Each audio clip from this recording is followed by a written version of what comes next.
Residents of Maui County are grappling with problems that resonate across the state, like how to build more affordable housing, managing tourism, the daily impacts of climate change, and an out-of-control axis deer population.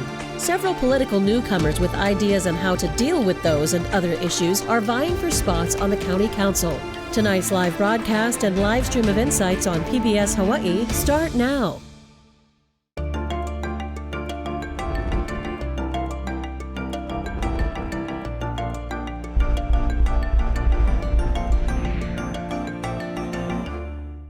Aloha and welcome to Insights on PBS Hawaii. I'm Daryl Huff. All Maui County Council seats are up this year, but there were 4 races on the primary election ballot for voters to determine who would face off in November. 2 of those races have no incumbent, and tonight we'll be speaking to the candidates in both races who were the top two vote getters in the primary. We look forward to your participation in tonight's show. You can email, call, or tweet your questions, and you'll find a live stream of this program at pbshawaii.org and the PBS Hawaii Facebook page. Now to our guests. Nohe Uʻu-Hodgins is a candidate for the Makawao, Haʻikū and Pāʻia council seat. She was born and raised in Pāʻia and currently lives in Makawao. She is a permit expediter and advisor at F&W Land LLC and has worked on workforce housing projects in Haʻikū and Maui. Looking to represent South Maui, we have Robin Knox. She lives in Kihei, is an environmental scientist, as well as the owner of a small business, Water Quality Consulting, Inc. She currently serves on the South Maui Advisory Committee to the Maui Planning Commission. Nara Boone is running for the Makawao, Haʻikū and Pāʻia seat. She grew up in Haʻikū and is a graduate of St. Anthony High School. She is a professional singer as well as a voice and music teacher. And Tom Cook is running for the South Maui seat. He has served as president of both the Maui Contractors Association and Waldorf Haleakala School, and recently served as the community liaison for the Maui County Administration. Now, let me start off with Robin. I'm going to go around the horn on this question because it's clearly the biggest problem on Maui right now. Maybe I shouldn't be presumptuous and say that, but affordable housing, you hear about it all the time. The numbers are astounding, what it costs to buy a house in Maui now, well over $1 million. And with $790,000 for a condo. So, Robin, please tell us, what do you think is the solution to this affordable housing crisis on Maui? Well, I don't think there's just one thing. I think there are a number of things that we're going to have to tweak. There's no one silver bullet, but we should try different ways. We can look at what makes housing expensive and try to reduce some of those expenses, like the land is a big one. And you could have a land trust, you could use county or state-owned land, have leasehold instead of fee simple, so there's things you can do with the land. There's things that could be done with building materials, and my hope is that we'll have a shift to like hemp and hempcrete and other materials that we could actually grow on Maui, and that we could have a full circular economy and not be shipping things from the mainland. Okay, Tom Cook, as a former or current contractor, what's your view on the affordable housing? What's holding it up? Housing on Maui has been a hot issue for 20 or 30 years. Infrastructure is a key to being able to develop the housing. The land cost, because of Maui's popularity, and globally, and the real estate market, it's part of America. Anybody can come and buy land here, and so they auction it up. In the past, the county has deferred all of the infrastructure costs to the developers, and they've finally seen that that's not going to work. I'm an advocate of the county doing the infrastructure for water development, wastewater development, the transportation networks, and utilizing bonding, because with a $1 billion budget, Maui is a very affluent island currently. We have a vibrant tourist industry to a fault. Let me move to Nara Boone. What's your feelings about how to deal with affordable housing on Maui? Well, I agree. It's definitely multifaceted. There's obviously, otherwise it would have been solved by now. Yes, we need development. It's got to be smart development. I think that there are some places that we could rezone all these empty buildings that we have happening, make them multi-use, live-work spaces. There's also this situation where 1 in 5 vacation rentals is empty. And thankfully, finally, those homeowners that many don't live here will be taxed at a higher rate, hopefully incentivizing them to rent to local people. Nohe Uʻu-Hodgins, what's your thinking about it? I agree. There is no silver bullet. There is several things we can do, including working with our home builders, providing infrastructure, providing the utilities. At the same time, I feel it's really important to destigmatize housing and our home builders. We all need shelter. It is a basic human right and necessity. Well, you know, when we talk about affordable housing, and I do have a question right away from Jean on email, born and raised on island and seeing many of my friends and family leaving because they can't afford housing. What experience do you have that will improve Maui's current housing crisis? I'll start again with Robin. I mean, what have you done in the past that gives you particular insight to that? Well, the infrastructure piece, I have worked in water and wastewater, and I agree that that's one of the things that typically local governments do and that our local government could do to help bring down the costs. But I think that we need to focus on the affordable housing.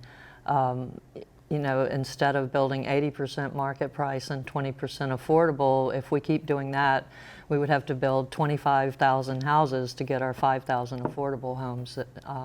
So that puts a big stressor on our resources, our natural resources, water, as well as infrastructure. Nohe Uʻu-Hodgins, do you agree with that? Are there land use regulations on Maui that are preventing people from building? On Oahu, that's what you hear the most often, is that there's not enough land. Land is too expensive. That's about right. So what do you do about that? We have about 5% of our land that's developed. Majority of our land is in ag land, which is a great thing.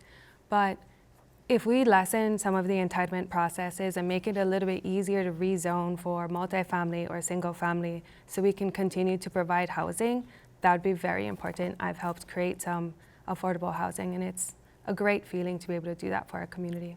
Nara Boone, you know, you mentioned vacation rentals. Maui has a lot of vacation rentals, as I understand it. Yeah. Whole communities are just full of vacation rentals. How much do you think that needs to be cracked down on? And do you feel like it should be as strict as it is on Oahu, where really, except for a handful of resort areas, are not allowing any residential vacation rentals? I think that would be incredible. So right now, where I use this example, 2 of my sisters live very close to Haʻikū school. They have vacation rentals on 3 sides of them. And that should not be the case. Those houses should be for our local families. We also have a school bus driver crisis right now.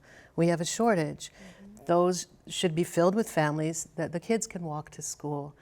It also interrupts just our feeling of community. Late nights, partying, vacations, all of that. That shouldn't be in our residential areas. Tom Cook, where do you stand on that? To me, the key for us to be able to build homes is we need to develop our water resources. There are hundreds, literally, friends and family, hundreds of properties up country that people own the land and they could build on it. But we've had a water moratorium up there for over 20 years. There's been a consent decree preventing the county from drilling test wells or tapping into the Haʻikū aquifer for years, and it's been tied up in litigation. That's the main thing. Well, let me ask specifically about vacation rentals. Do you favor severe restrictions on vacation rentals? I would like to see vacation rentals eliminated from the residential neighborhoods. The ones that are all the ones that are illegal, the sooner. The ones that have gone through the process, gotten the license, we should give them 5 to 7 years notice that we're not going to renew the license, that we're eliminating the vacation rentals in residential neighborhoods so that they would have time to shift gears. But I believe that was a mistake in that legislation and that we need to correct it. Anybody else want to pitch in on the affordable housing question before I go on? I would like to tie those two together. Mm-hmm. I would like to see things like they're doing in Atlanta, where people are only allowed to have 2 vacation rentals and 1 must be primary residence of the homeowner. That would also limit all of these offshore I'm sorry, I misunderstood what you said.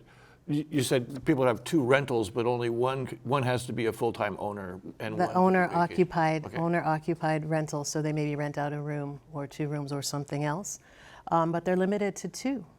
And then in other places, they're incentivizing the homeowners to, with $3,000 or $10,000 to convert their Airbnbs to long-term housing. Let's talk a little bit about the water issue that Tom Cook brought up. And Robin Knox, you have a special interest in water as an environmental engineer. What is the problem on Maui with water? I mean, it's the wastewater, drinking water, farm water, indigenous use of water. Water is a huge issue on Maui. Where do you see the process, the progress toward better management of water on Maui? Well, the number of problems is part of why I'm on Maui. People ask me to move to Maui to help out with all of this. The first thing is the Water Authority. We're going to have a charter amendment that we can vote on in November to give authority, establish an authority where Maui County could hold the leases from the state rather than Mahi Pono and EMI, which are private corporations, and Mahi Pono is a foreign corporation. So a big step would be for the county to have control of the water resources. Then infrastructure, obviously. Nohe Uʻu-Hodgins, where do you see, I want to throw out this question to honor our viewers, what ideas these panelists have to deal with our water shortage problem? Will they try and limit development, which makes it harder for locals to get water? It is really hard for our locals to get water. We don't necessarily have a water shortage, but we have a water infrastructure shortage. Maui has an abundance of water. Haʻikū rains constantly, Iao rains constantly. The problem is we have difficulties getting our water from the source to our homes, and we need to focus on that. What does it take? What would that take? We need to focus on groundwater resources and ensuring we provide our county people the resources to provide that infrastructure to the house. So Bonds. just go ahead, Tom. I mean, what's the holdup? Well, this has been obvious for a while, right? It has. There's, from my perspective of the many, many years, water has been used as a rheostat, as a growth mechanism to prevent Maui from becoming overgrown. So they've stopped water development.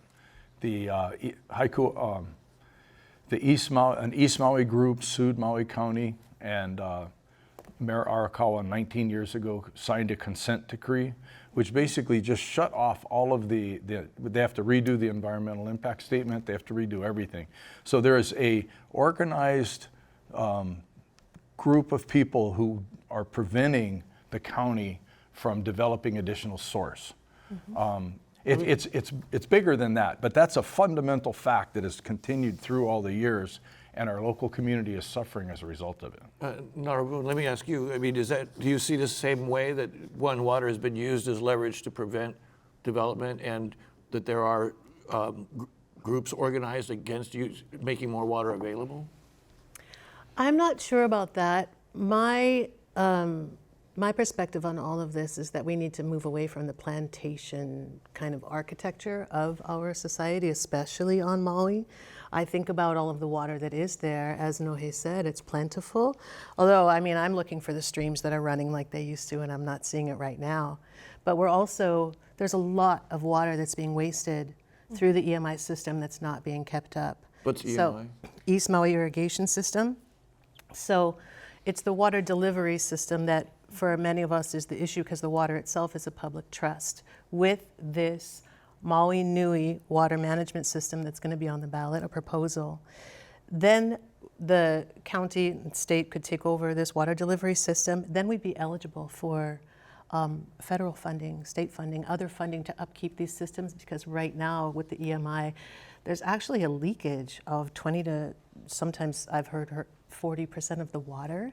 And that's water that we could be using for our residents. So let me ask Robin. I'd like to weigh in on what Tom said, because I don't think it's a group of people organized to use water to stop development. I think it's people organizing to protect our water resource. And while I agree that we need infrastructure, drilling a new well doesn't make there be more water. Drilling a new well is just taking more water out. And that groundwater is our savings account for water. And right now, the climate is changing. It is getting drier, even in Haʻikū, even in Iao Valley. The plants are stressed. If you go look at them now, you can see it. And so we need to, manage that water in a way that doesn't act as if it were infinite. It's not infinite. It's a finite resource. Let me go ahead, Tom, briefly, if you don't mind. I concur it needs to be managed responsibly, but Maui has approximately 357 million gallons of sustainable yield water. That means you're supposed to be able to pump it and not damage it. Much of it is in East Maui that is not practical to go. The Haʻikū aquifer has approximately 20 million gallons per day of sustainable yield. So if you use 10 million gallons of that, groundwater is nature's storage system, and over pumping it would be detrimental and negative. Right. But it's also our hedge against drought, global warming. Yeah, I need to move along. So, there's a lot of issues on Maui, and I want to make sure we get to them all. I want to, this program is about a political race, and so sometimes understanding what the politics is important. And a couple of questions have come in. I live in Pukalani. My 2 children live in Wailuku and Kahului, and they have not seen any of you candidates walking in our communities. Why should we give you our vote if you can't reach out to us? Your mailers do nothing for me and my ohana. And then another question, how will you increase collaboration and inspire more community participation in the Maui political process? The reason I want to make sure to emphasize that is that Maui's unusual, and it's this huge county, and all the voters vote for all of you, regardless of where they live. Right. How difficult is it to campaign? How do you overcome? I mean, is this a thing on Maui where people feel disconnected? Nohe Uʻu-Hodgins, I'd like you to start with that. I agree. First, I'd like to say I canvassed Pukalani, but Pukalani is huge, so you can only do so much. I've also canvassed Kahului. My family had a mass canvassing in Kahului, so we try to hit some of those areas, but it is a very large area. As far as the getting people to get involved, I think that's really important. I feel like having 4 new people, step up and get involved, hopefully can trickle down and have other people step up and get involved, and we can have some sort of, organic transparency and participation. Robin, what's your read on it?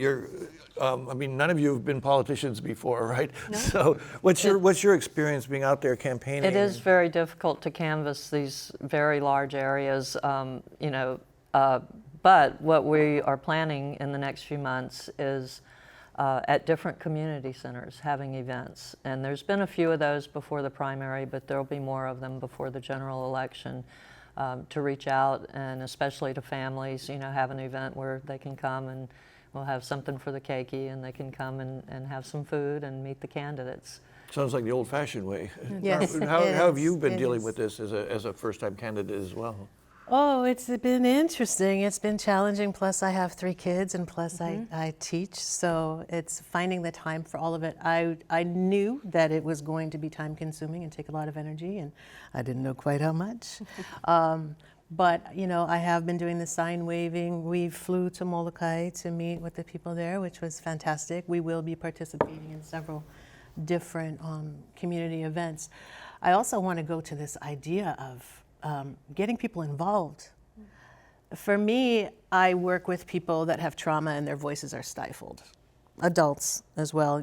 We all have our different issues in our lives, but some of these are really dramatic and they blend out into the rest of your life, bleed out into the rest of your life. I have a voice I'm not afraid to use. And I wish that more people realized how powerful we are, each individual. Money doesn't vote. Well, let me go to Tom. We talked a little bit about the backing that people are getting from places like the Carpenters Union, and that you were endorsed by them. How much of a difference does money make in Maui politics? I think it makes a difference in any politics. I think it's misconstrued that people who get a lot of money are being overly influenced. Me personally, I've made it. Anybody that donates money to me, first, I don't really pay a lot of attention to it because my campaign and basically we're strategizing on how to advertise and whatnot. But I have a reputation of character. My general contracting company was always we're for hire, not for sale. Whether it's state historic preservation, any issues that were on a project, we would never cut a corner for an owner or for anything. We were basically very straight. Robin, I'd like to ask you the same question. How does money play out in a very difficult race like this? It's a huge factor because the people that are backed by the big money, there will be an immense amount of advertising done on their behalf. And many of our citizens on Maui, our voters, are very busy working, and they don't have a lot of time to research the candidates. And even though someone wrote in they didn't like those cards, but that is how a lot of people decide.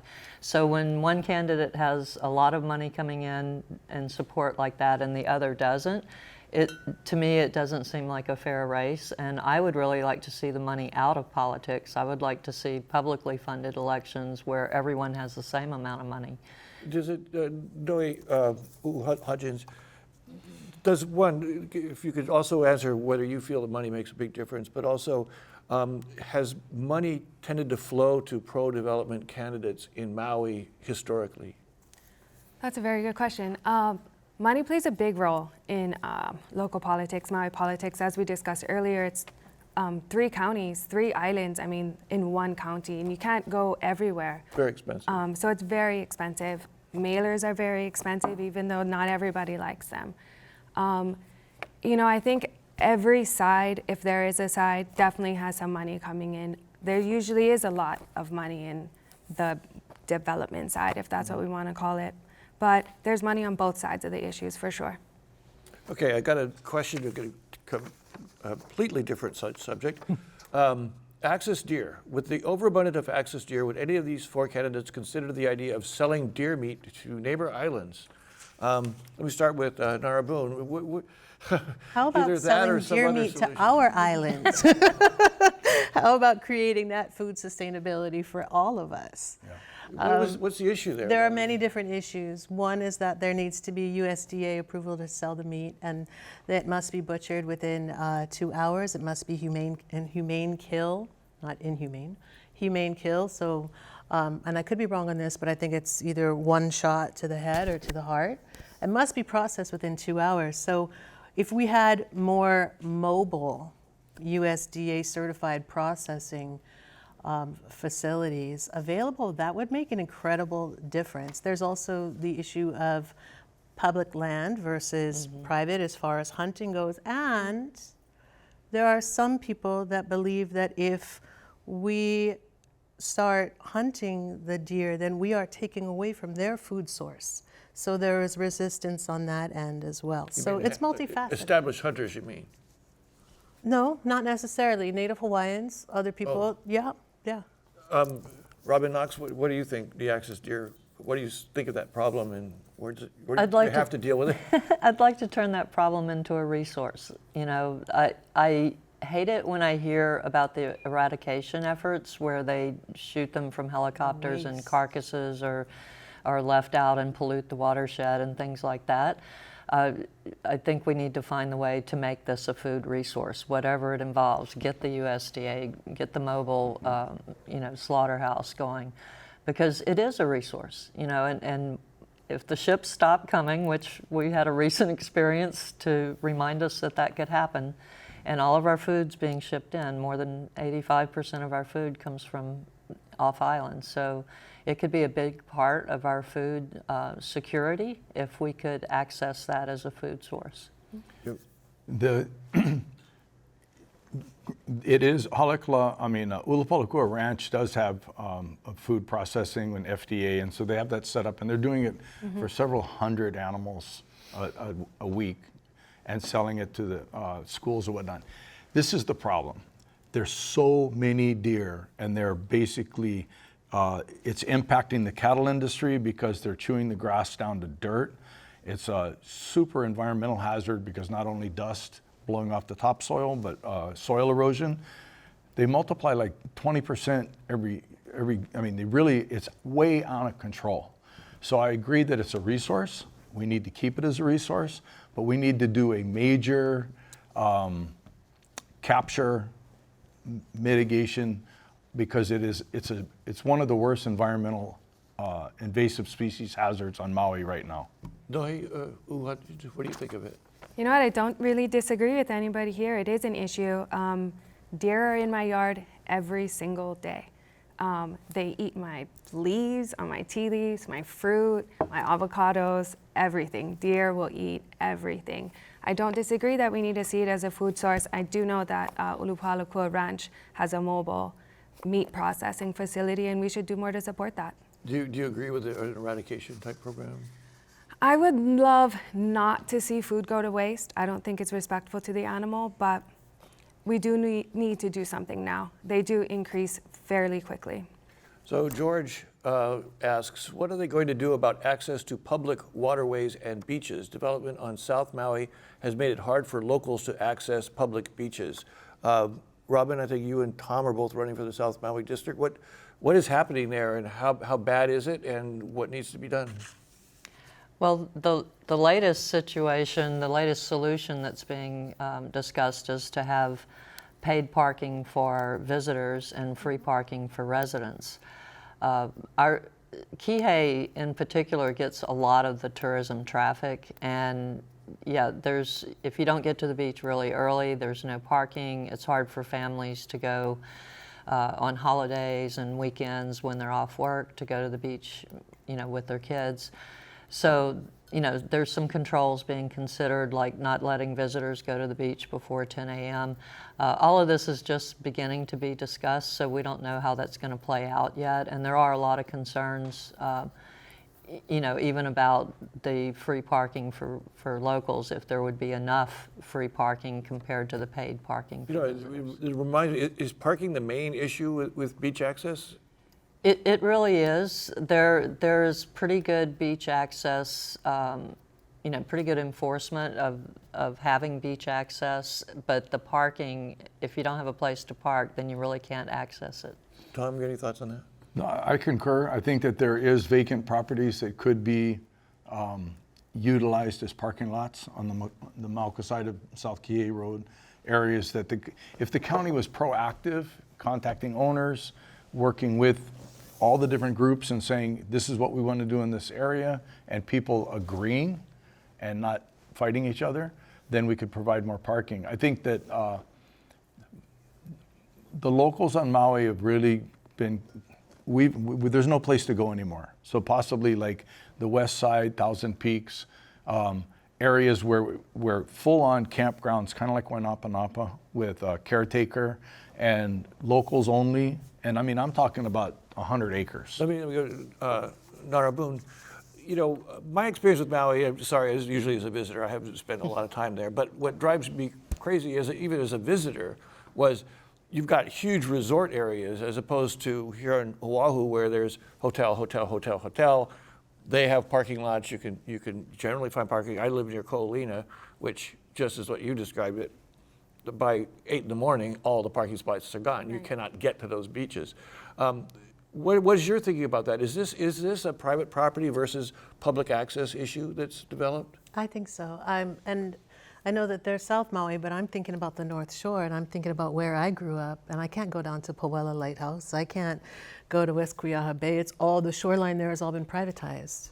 We need to have more greenways and open spaces purchased by the county for our community, our fishing spots, our surfing spots, all of it. Waihe'i Ridge, my son's grandmother's ashes are up there, but they can't ever go because there's a huge fence with barbed wire at the top. It's the privatization, and as Tom said, there's nowhere for us to go. We're just being squeezed. Nohe Uʻu-Hodgins, do you see this the same way? And is it a matter of the government having to step in and say, okay, we're gonna make sure people can access these areas?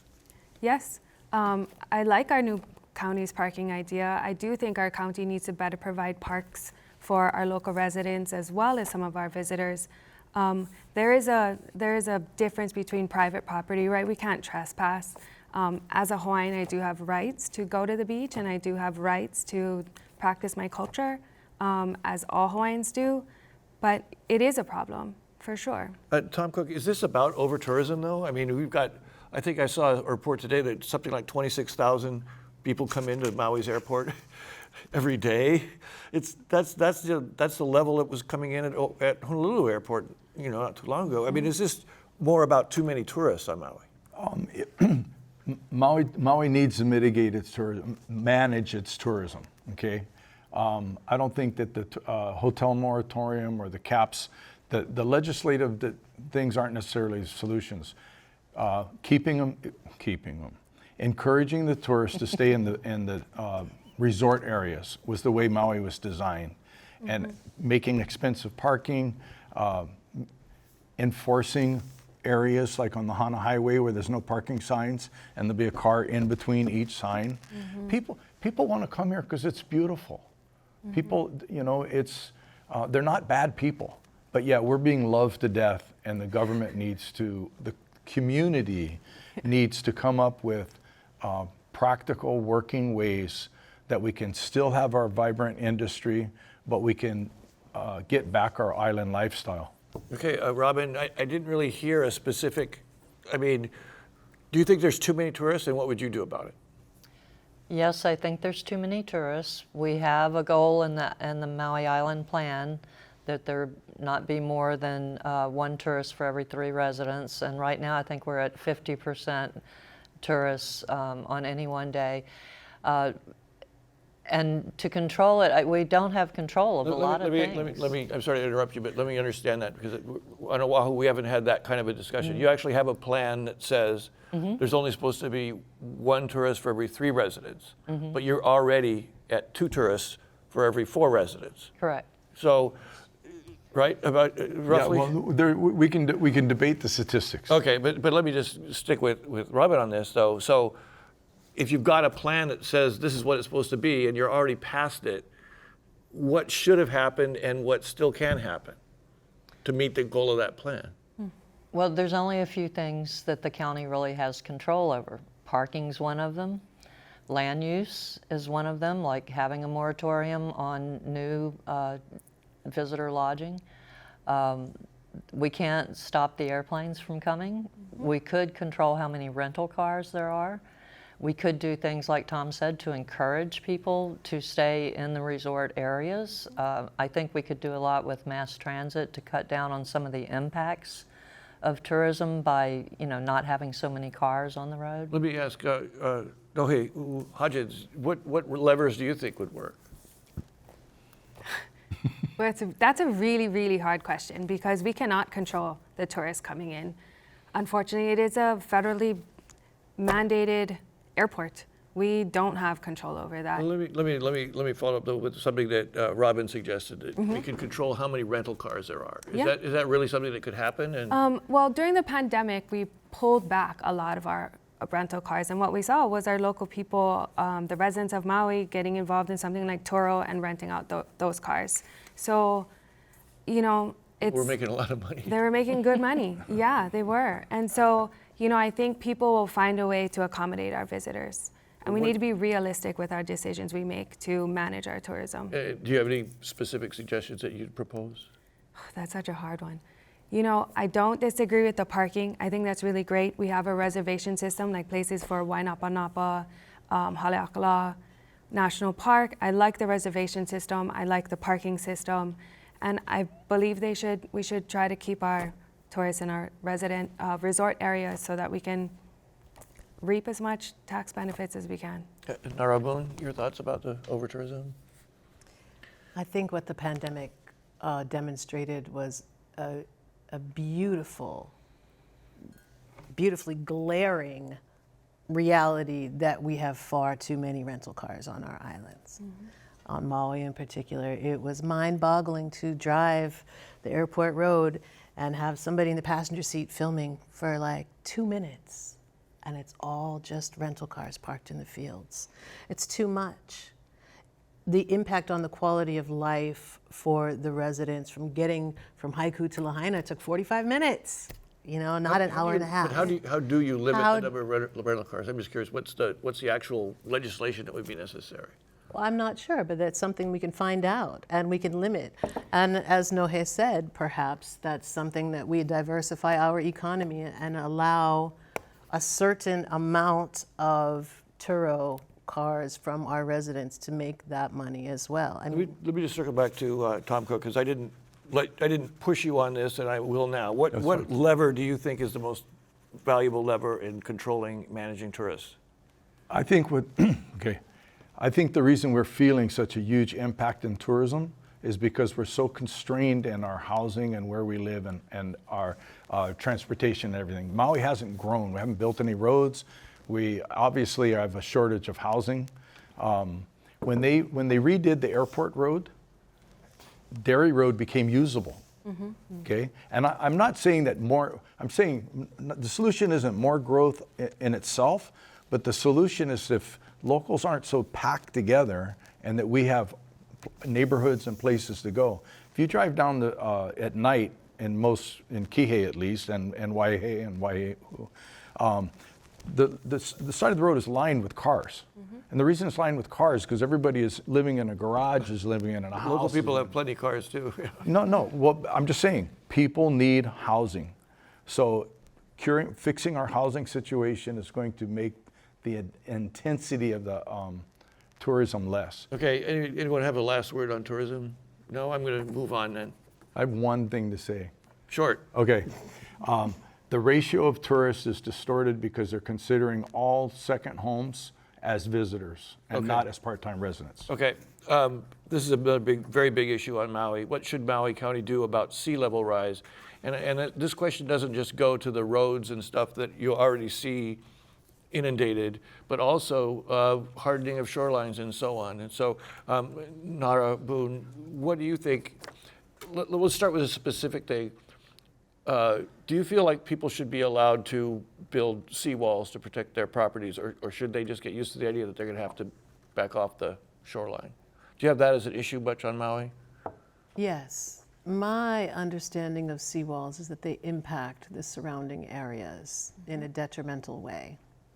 So erosion happens, and it's happening at an expedited rate. And I think that partially, people just need to get used to their shoreline properties getting a little smaller. We also need to shift so much of not just our roads, and building higher and all of that, but stop all the building on the shorelines that are so close to the ocean.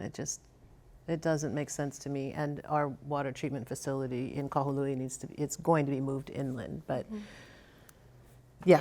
Nohe Uʻu-Hodgins, as a permit expediter, you must run into this all the time. I know on Oahu they're talking about moving the setback on shoreline properties to 60 feet, and in some cases even more than that.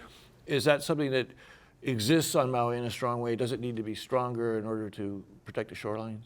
So we have a shoreline setback rule. It depends how wide your property is, how far back your property is, where the shoreline setback is determined. Yes. It is being discussed to move it back further, but that's always in the works. I don't agree with seawalls. I'm from Pāʻia. We have family land where our neighbor built a seawall and our property got negatively impacted, which is what happens. Nara's right.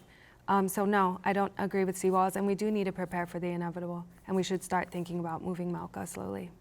Tom, how do you feel about that? I'm not an advocate of seawalls because of it's basically protecting one property and damaging another property. I think that the sea level rise is an opportunity for our community to review the community plan and urban growth boundaries and rezone land inland so that we can strategically build and move the neighborhoods and hopefully expand and build more affordable housing while we're doing it. Robin? Yeah, no seawalls. Seawalls protect one property and damage the natural system, which is why it impacts other properties. We do have to have managed retreat. We have to get our roads, all of our wastewater collection systems are on the shoreline. Our Kahului treatment plant's too close to the sea, so all of that's got to move back, and it makes no sense to build near the shoreline at this point in time. So yeah, we have to acknowledge the inevitable. The sea is rising. Did I go to you on this question yet? Yeah. Okay. Started with me. Sorry. Okay, so next question, the first question is Nohe Uʻu-Hodgins. Yes. What solutions do you see for the homeless, houseless, and those struggling with safe sleeping people? How big a problem is that on Maui, and has the county been effective in mitigating it at all? It's a really big problem. It's a very sad problem that needs to be dealt with compassion, and it needs to be deliberate. In my hometown, Pāʻia, we have several homeless people, and not too long ago, they started a fire that damaged about 300 some odd acres. Right now, Maui County needs to partner better with our state and our nonprofits to provide mental health facilities and really get the people the treatment they need to get better. Nara Boone, you look very sad about this question. It is sad. It is. Mm-hmm. That's so funny. I didn't realize I was sad. It comes down, I think, to the quality of life. And our quality of life is being destroyed. And it is our mental health, because of the stress of trying to survive right now, the drug addiction that leads to homelessness or houselessness is along with that. I'm in the position myself. I've been looking for a home for months, and I can't find one for myself and my family. And it's not that they're not there, but the prices make them unattainable.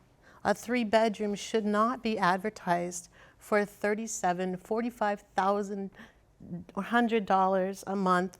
Can't have any pets, would prefer 1 to 3 tenants only. It's ridiculous, but it's all wrapped together. Yes, we need wraparound services for our houseless, and there are so many more people than we know. I ran into a prominent figure in our community who says she has 14 family members living in her house. We are in a crisis. We are in a crisis mode, and we're discussing tourists. We need to focus on our families. Thank you very much. Robin, what are your thoughts on that? Well, what homeless people need is housing. I think we need to be flexible on what kind of housing because of the urgency that people need shelter.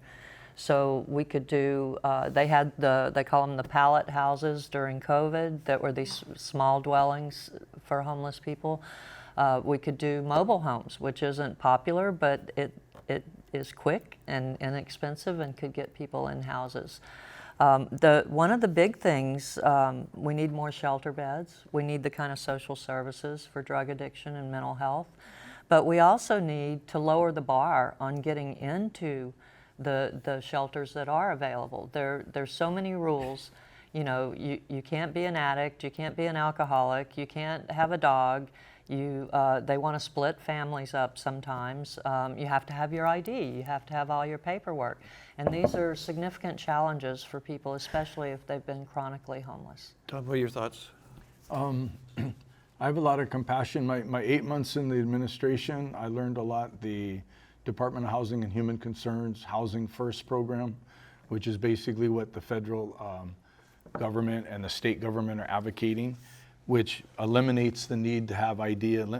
It eliminates the barriers that previously prevented people from actually being able to qualify a house. Because if you can get in a house, it's easier to get clean. It's easier to have your self-esteem and your dignity back. That's right. So I think continuing with the policy, we can build a lot of stuff quick. It's just we have to have the social and political will to do it. Right back at you, Tom Cook. What about rent control? It's hard for locals to live on Maui. That's from Jonathan and Kihei. I mean, I've heard it talked about on Maui. Is there any facility to that?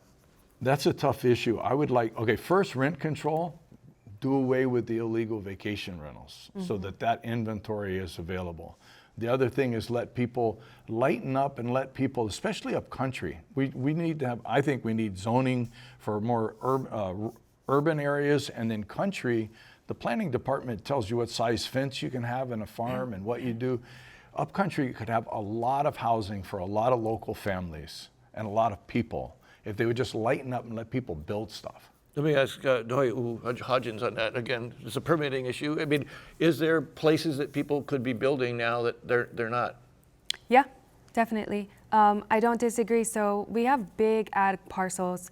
At minimum, they need to be 2 acres. If we could allow a 3rd ag dwelling and we could, allow people to make more of their own housing and house their own members, because homelessness is an issue. We have lots of hidden homeless too, as Tom was describing, where cars are lined down the side of the road because we're just living with each other and we can't afford to move out. Robin Knox, what is your thoughts on that? I mean, the question was about rent control, but also it seems like the idea of there's just not enough places for people to live is also a big issue. Well, I do think we need to look at the ag land as a potential place to build, especially marginal ag land. In Kihei, there's really dry ranch land that is adjacent to the wastewater treatment plant, so it's close to infrastructure. And there's no more space to build Makai of the highway. So if we're going to have any more building in Kihei, I would see that it goes Malka. With regard to rent controls, I know it's not a popular idea, but I think it's needed. I personally had 4 rentals in a row where the landlord raised the rent more than $1,000 a month. Like, with no notice, like, oh, by the way, in 30 days, your rent's going to go up $1,000 a month. So I think that, people are taking advantage of, the housing situation to charge exorbitant rents. Nara Boone, you sound like you're experiencing that yourself. Yeah. How would rent control work in a place like Maui, do you think? I'm not sure. I know it's got its pros and cons depending on who you talk to. And I definitely think, though, it's something that should be looked at. I know that we cannot control a business on the land, but we can control the land use. So regulate the land use. Perhaps there's something that we can do. I remember that there used to be a time where you could look at the suggested rents per room of a house, and that is kind of the area median income, or the AMI, has kind of skyrocketed because we have this influx of tech people and everything with all this money that are making it so that it doesn't seem crazy to have the rents so high. But I think that would be one way, is to adjust the AMI to what the residents here have and make those the recommended rentals. Let me change the subject again. And I'll start with you, Robin. What's the crime situation on Maui now? I mean, it seems like there's been a lot of high profile, kind of crazy stuff that's happened, as well as some controversy about the management of the police department. Or how do you see the situation with safety and law enforcement? Well, I see crime rising. Crime is on the increase, and the kinds of crime that we didn't used to see on Maui, gun violence, a lot of crazy stuff with other kinds of weapons too, and even with vehicles. I think a lot of that's a result of the stress that people are under. If they don't have housing, even if they have a job, they can't afford housing. This is one of the kinds of stressors that can lead people to drug abuse and other things, and then they can go down that road.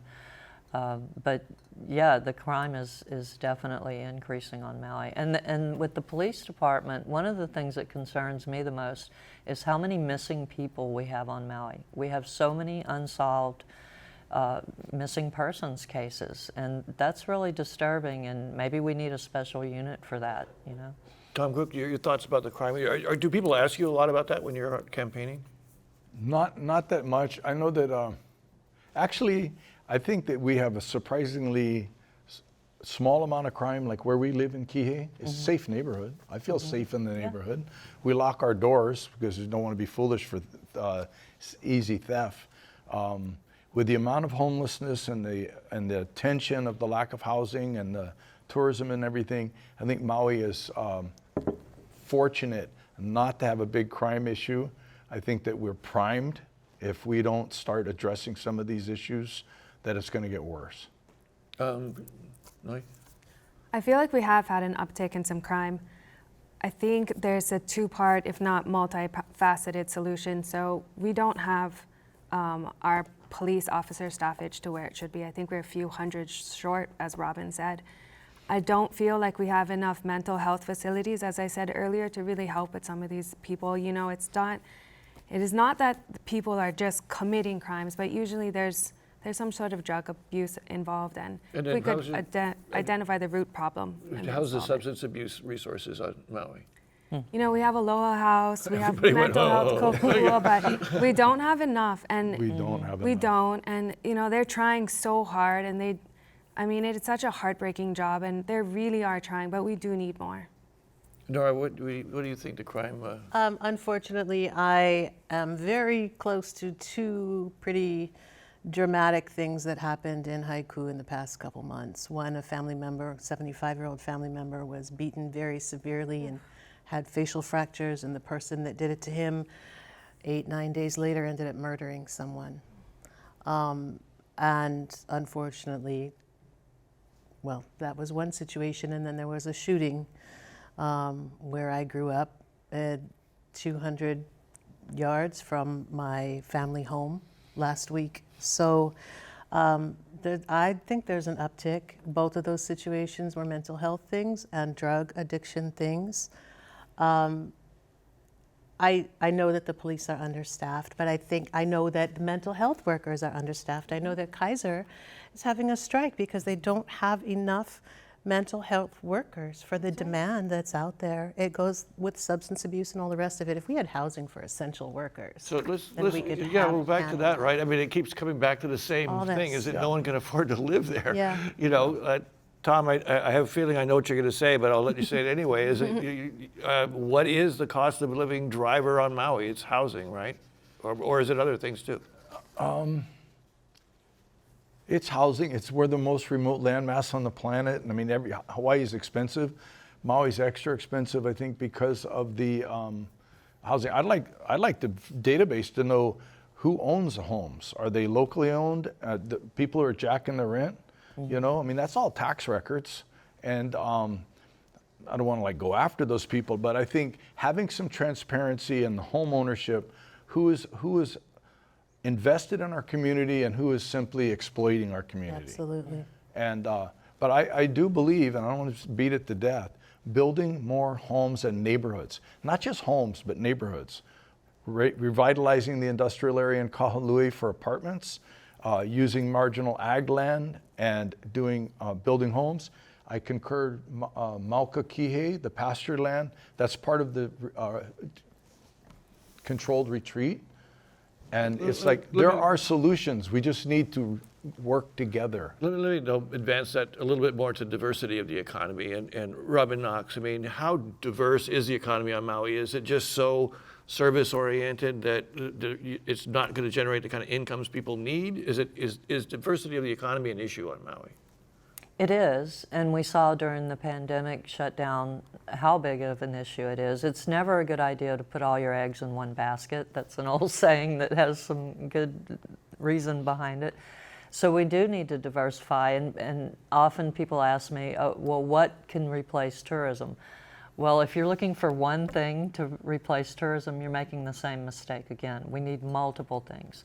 I think growing hemp for fuel and food and building materials would be a great diversification. Let me go around to the last three of you, because the next three, because on that very question, Nohe Uʻu-Hodgins, what do you think is a big thing that could, if not replace tourism, at least provide more jobs? Whew, that's a big question. As Robin said, I don't think one thing can ever do it, right? But what I think would be important is if our county and our permitting system just became a little bit more business friendly and realistic and allow the private sector to thrive, and we could have some economic diversification one job at a time. Nara Boone, what's your thought about something that could provide some additional different jobs? I think we need to recognize how abundant our islands actually are. It's like we've forgotten with shipping all of this stuff in. So go back to Native Hawaiian practices, equal water distribution, plants a lot. We need more trees to help with climate change and everything else. Get our tourists working in taro patches and working in fish ponds and maybe going on deer hunts or whatever else it may be that then helps us and gets the food sustainability going. We need engineers, we need teachers, we need nurses. That's right. We can have all of that. Everything that we ship in to get workers, even construction workers, train those people here, well, in Maui County, in Hawaii. Tom, we've only got about a minute left here. How do you do that? I think one thing in the future that we're going to have that is going to help us is the more electrified we have and the less fuel oil that we import, our communities are going to have a tremendous amount of capital that's going to stay here. And that's something that I don't hear people talk about. So that's going to give us the money that we need to do to to build and revitalize our community. If we build the homes and the infrastructure that we need, we have like 15 years worth of work that our youth and everybody, because it's really diversified. It's not just carpenters and construction people. If we develop our community for the community, that is a diversification. Okay, Robin, do you have one thought? Because I've only got like 15 seconds. My last thought is that we cannot exceed the capacity of the island to support people. You know, water is a more scarce resource than it was in the past, so is land. You know, we have to balance the visitors coming with the people who live there. Well, thank you so much. And a mahalo to all of you for joining us tonight. And we thank our guests, Nohe Uʻu-Hodgins and Nara Boone, candidates looking to represent Makawao, Haʻikū and Pāʻia at the Maui County Council, and Robin Knox and Tom Cook, candidates for Council's South Maui District, and everybody on Maui gets to vote for everybody. Next week on Insights, we feature candidates for 2 races, Matt Wire and Makuakai Rothman, who are running for Honolulu City Council District 2, and Gil Riviere and Brenton Ava, candidates for State Senate District 23. Please join us then. I'm Daryl Huff for Insights on PBS Hawaii. Aloha.